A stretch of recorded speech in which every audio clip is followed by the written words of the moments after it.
Muito bem, então continuando a revisão da aula 3, né? Agora seguindo para a parte 2 da revisão. Lembrando que na parte 1 a gente obteve a captura, né?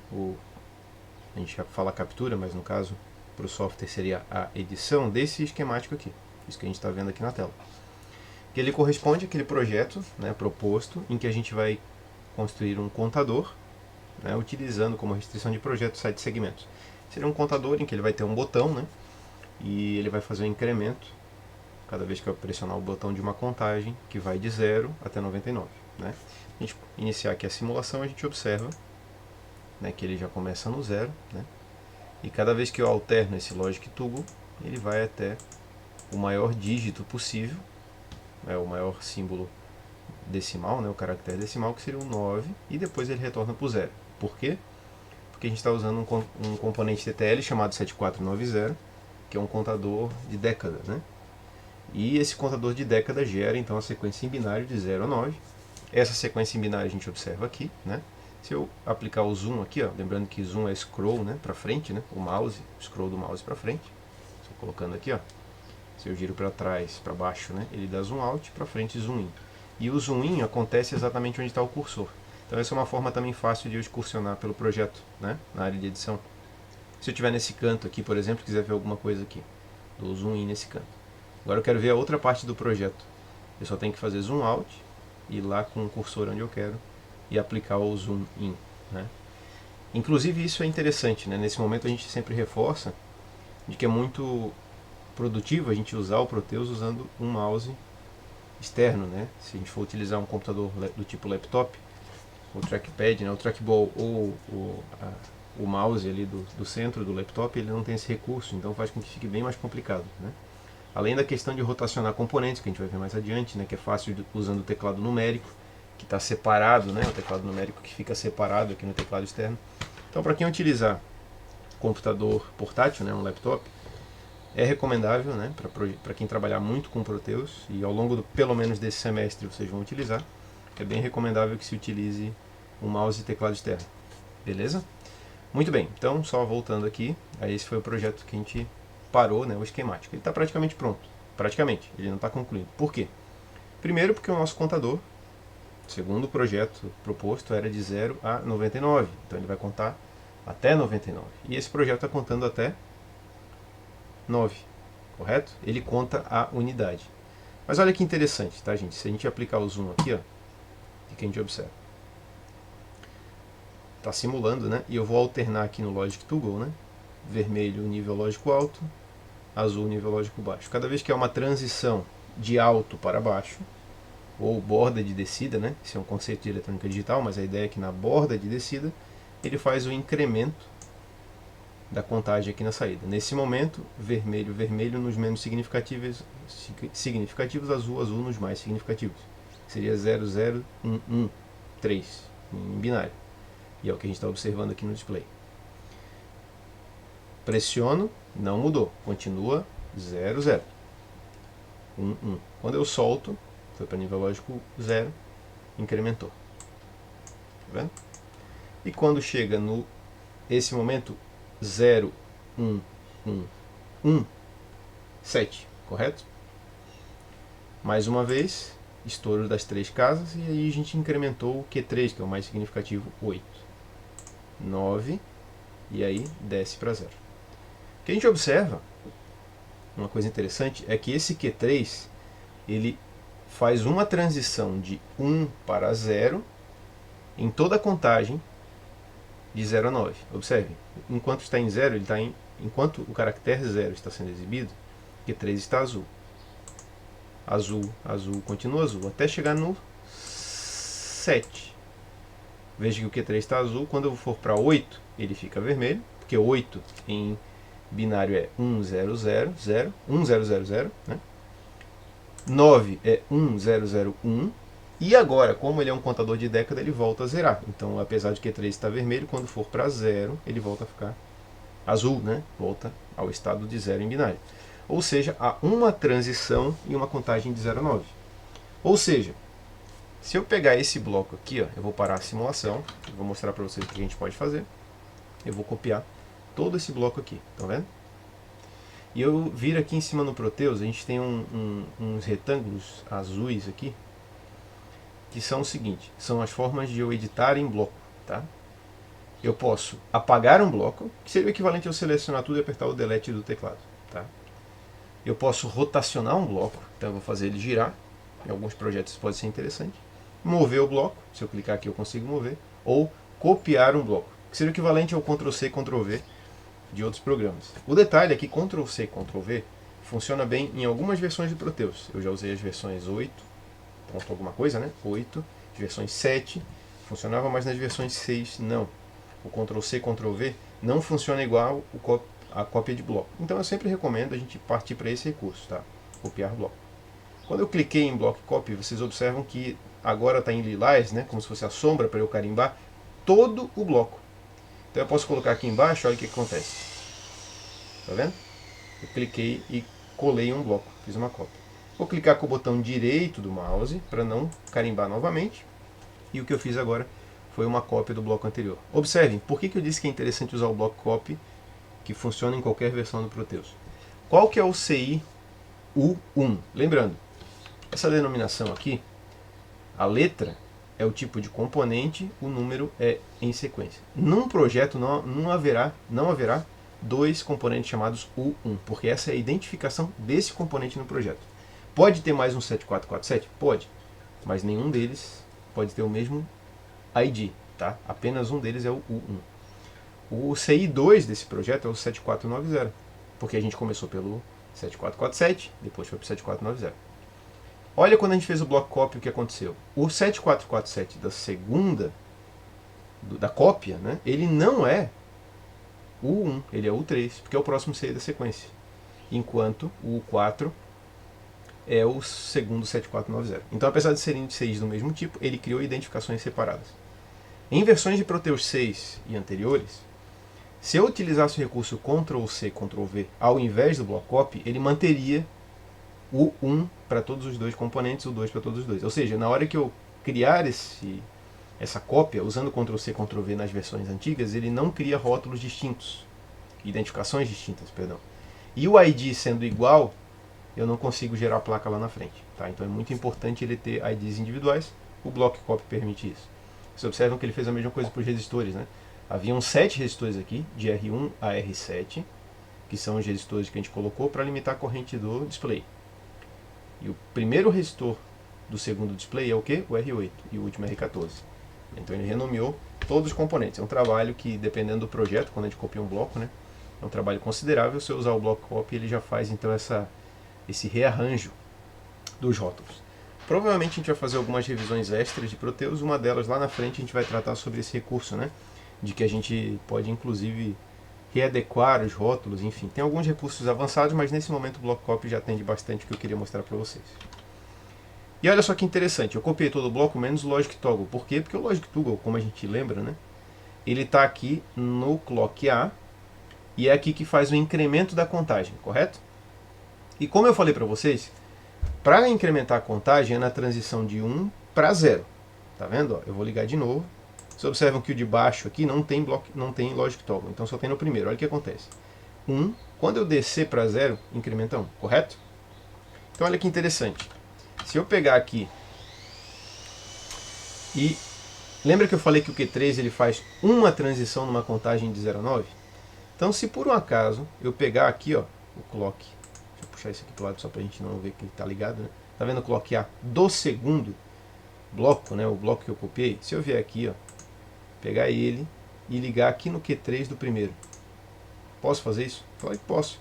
O Q3 do primeiro bloco, né, do 7490 do primeiro bloco, é um pino de saída, que ele vai na entrada de um outro CI.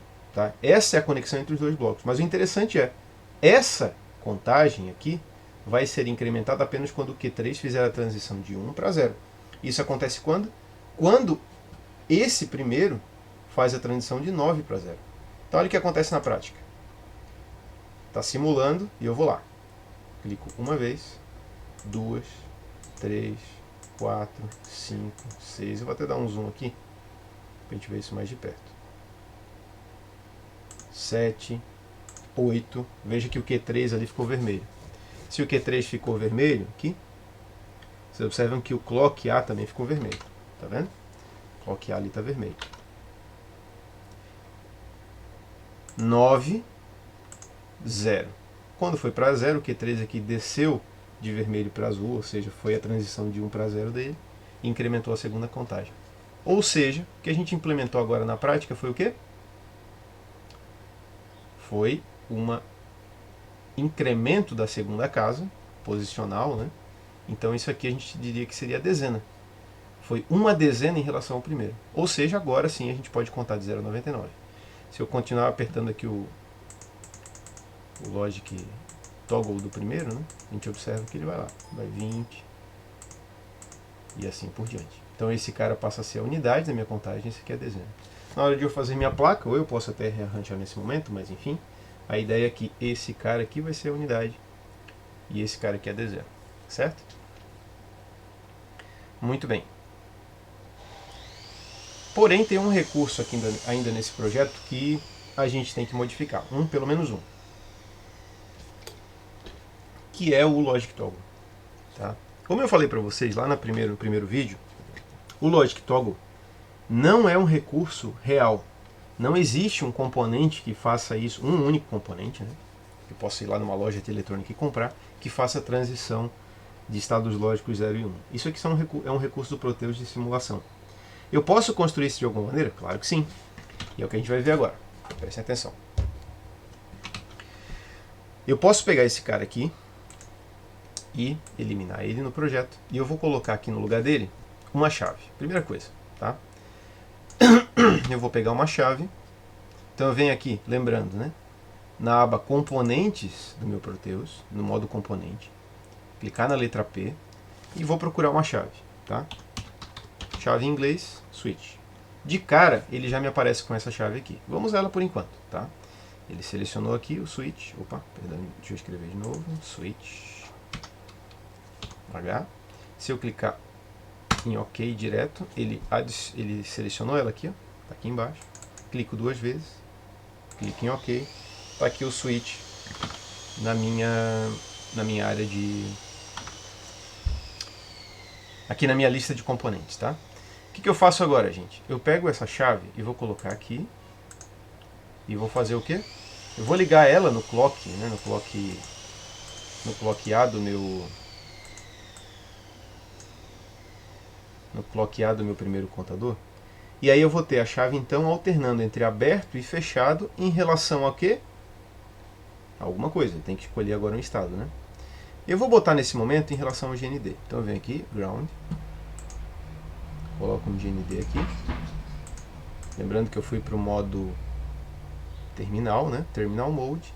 Peguei o ground e botei então de um dos lados da chave. Do jeito que está aqui, ó. A chave está abrindo e fechando o GND do clock. Se eu mandar simular, olha o que acontece. Quando a chave está fechada, está em 0. Quando a chave está aberta, está em... não sei. Aí que tá. Nesse momento o Proteus até simula, tá vendo? Mas tem um inconveniente desse projeto, gente, que é o seguinte. Vamos observar as cores. Chave fechada, 0. Perfeito.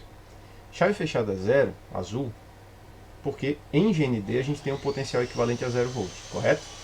Porém, quando eu abro, olha a cor que fica. Cinza. E cinza, vocês vão lembrar lá de eletrônica digital, que é o terceiro estado. É o estado que a gente chama de alta impedância. Qual que é a tensão no clock nesse momento? Eu não sei. Pode ser 0, pode ser 1. É um valor de tensão, sendo esse um pino de entrada, indefinido. Então eu não posso deixar simplesmente desse jeito. O Proteus até está contando aqui para mim, porque ele vive no mundo perfeito de simulação. Mas na vida real, qualquer ruído que eu receber nesse pino, ele vai interpretar como 0 ou 1. Na prática, o que acontece é que quando a gente não coloca esse resistor, a contagem fica meio maluca. A pessoa iria apertar, força o 0. Quando ela solta, às vezes a contagem pode até disparar, porque o estado de alta impedância faz isso. O que eu posso fazer para impedir então o estado de alta impedância? Eu posso fazer o seguinte. Eu posso forçar o estado do clock de entrada a ser 1 quando eu estiver com a chave aberta. Como é que eu faço isso? Posso botar um VCC aqui. Lembrando que VCC no nosso projeto vai ser 5 volts. Logo, se eu vier aqui e botar 5V, aliás, perdão, escolher o rótulo VCC, por enquanto a gente vai fazer desse jeito. Vocês observam que ele vai, quando eu apertar em play, ele vai forçar o nível lógico 1 aqui. Ou seja, já tem nível lógico 1, correto? Quando eu apertar a chave, há uma transição de 1 para 0, não é isso? E aí vai incrementar a contagem. Vamos ver? Na hora que eu apertei, o meu projeto desligou e agora apareceu a cor amarela. O que será que é isso? Aqui embaixo até deu o warning aqui, ó, na mensagem. Houve uma contenção lógica percebida entre GND e 5 volts. Os 5 volts aqui é o nosso VCC, tá, gente? Depois a gente explica o porquê. O que aconteceu? Olha só, gente. Eu tinha a chave aberta, VCC, no pino do clock A. Quando eu fechei a chave, eu queria que fosse para GND, né? O que tem na prática? Agora eu tenho no clock A tanto VCC quanto GND. Na prática, o que aconteceu, na verdade, se eu esquecer de olhar aqui, se eu parar de olhar para o CI 7490, o que eu fiz olhando só para a chave é, eu peguei de um lado dela eu tenho o VCC, do outro lado tenho o GND. O que eu fiz? Um curto-circuito. Se eu implementar desse jeito aqui, a minha chave só vai ligar uma vez. Provavelmente, se eu utilizar aqui uma chave que aceita, sei lá, por exemplo, 500 mA e a minha fonte for de 1 A, eu vou curto-circuitar a fonte, vou queimar a chave, vou desarmar a fonte. Se for um sistema bateria, eu vou curto-circuitar a bateria, enfim. Eu não posso fazer isso aqui, né? Se eu fizer isso daqui, eu vou queimar o meu produto. Mas olha que interessante. Os níveis lógicos TTL dizem que 0 é aproximadamente 0 volt, ali em torno de menos de 2 volts, já é considerado o nível lógico 0, e 1 é em torno de 5 volts, acima de 4.3 volts, em alguns CI já é aceitado como nível lógico 1, perfeito? Qual que é a corrente? Tanto faz. A entrada do CI, ela tem uma entrada provavelmente de alta impedância, a gente já viu isso aqui na aula de transistor, né? A gente teve a aula não presencial ontem, né? A gente viu que a entrada de um CI ela pode utilizar aquela estrutura, aquela configuração coletor comum, né, de transistores que tem alta impedância de entrada. Então, se eu quero pegar o nível de tensão, eu não estou medindo corrente aqui. Então, eu não preciso me preocupar com a quantidade de corrente. Da maneira com que eu coloquei aqui, vai queimar, certo? Mas e se por um acaso eu colocar aqui, ó, ao invés de ligar a VCC direto, eu colocar um resistorzinho aqui? De quanto? Tanto faz. Porque eu não vou me preocupar com a quantidade de corrente que a porta mede. Ela mede na ordem de microamperes, tá? Se a gente olhar o datasheet do componente, dependendo do fabricante, né, claro, vai ter uma pequena diferença, mas a gente vai ver que são microamperes. Tá declarado lá a corrente de entrada de um pino lógico. Se é microamperes, eu posso vir aqui e botar um resistor na ordem de megaohms. Mas em geral o que a gente faz é colocar aqui um resistor, lembrando que se eu quiser botar um resistor comercial, eu vou começar com a palavra-chave min-res, que seriam os resistores comerciais do tipo filme metálico, né? A gente já viu isso na primeira parte da aula, né? O resistor de filme metálico é aquele que parece tem uns anéisinhos de cores, tem uma limitação de potência. Eu vou botar aqui, por exemplo, min-res, de 100K. Pode ser 100K, pode ser 10K, por enquanto vamos botar 100K. O que acontece? Lembrando, tá vendo aqui, gente? Está sobrevoando eu estou fazendo aqui sobrevoar o resistor que eu acabei de pegar. Se eu apertar a letra menos do teclado numérico, aqui do meu computador, menos, né? Eu rotaciono o componente. Então esse é um dos outros recursos interessantes, além do mouse, esse recurso. Rotacionei o componente, vou colocar ele bem aqui, tá? Vou subir um pouquinho mais o VCC, porque se eu fizer só o que eu acabei de fazer, às vezes não conecta, tá, gente? Aqui eventualmente conectou, mas essa é a ideia, isso aqui que eu quero fazer, tá? Olha o que vai acontecer. Agora vai funcionar. Se eu vier aqui, cada vez que eu aperto a chave, há uma transição de 0 para 1 e há incremento de contagem, não fica mais amarelo. Por quê? Porque quando a chave está aberta, o que eu tenho aqui mais, o que o pino 14, né, a entrada de clock do CI 7490 percebe, é VCC. Com uma resistência de 100K, não importa, a corrente é mínima, mas ele está enxergando um potencial mais próximo do nível lógico 1. Quando eu fecho a chave, o que acontece é que vai para 0. Por quê? Vou ver se eu consigo desenhar aqui, fica claro ali, nessa parte da revisão é importante a gente relembrar, em termos de eletrônica analógica, o que acontece aqui. Eu vou usar uma caneta bem forte aqui, para ver se a gente consegue não exibir bem essa